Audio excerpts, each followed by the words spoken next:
Então, se enfiou no guarda-roupa, olha. Eu fui pegar o sapato da minha avó, olha, pra vestir. Aí tá bom, peguei. Deixa eu virar aqui pra mim. Pra mim. Aí eu peguei o sapato, tá pra vestir. Tá bom. Aí peguei o sapato e coloquei. Ele ficou lá dentro, ele entrou lá dentro e eu fechei o armário. E ficou. O cação Tom, quando eu fui abrir o armário pra devolver o sapato, Tom estava dentro do armário. Deixa eu mostrar pra vocês. Olha isso. Como é que pode isso? Uma coisa dessa. Como é que pode ficar dentro do guarda-roupa, meu filho? Dentro do guarda-roupa. Meu Deus. Deixa eu tirar até uma foto aqui. Jesus, dentro do guarda-roupa, meu filho. Olha aqui. Pro público ver essa cara, meu amor. Ah, meu amor. Jesus, aqui. Ficar escondido, meu amor. Tá bom, você tá gostando aí? Então fica aí. Né, gente? Vamos deixar ele ali.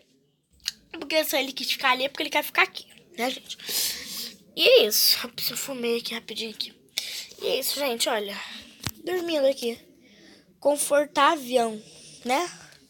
Confortável. Muito confortável que eu tá.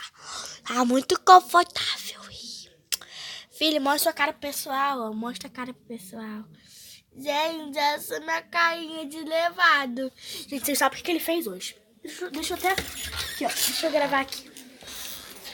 Ele... Ó, deixa eu gravar aqui pra vocês. Ele tava sentado. E tava todo mundo lá, né?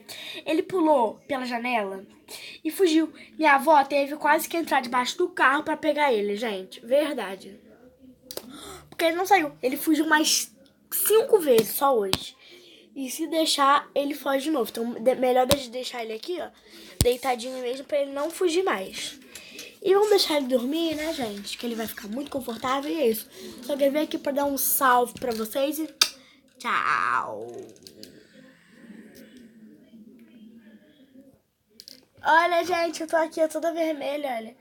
Que eu liguei a luz negra. Tchau, galera. Tchau, galera. Tchau, galera. Tchau, tchau, tchau.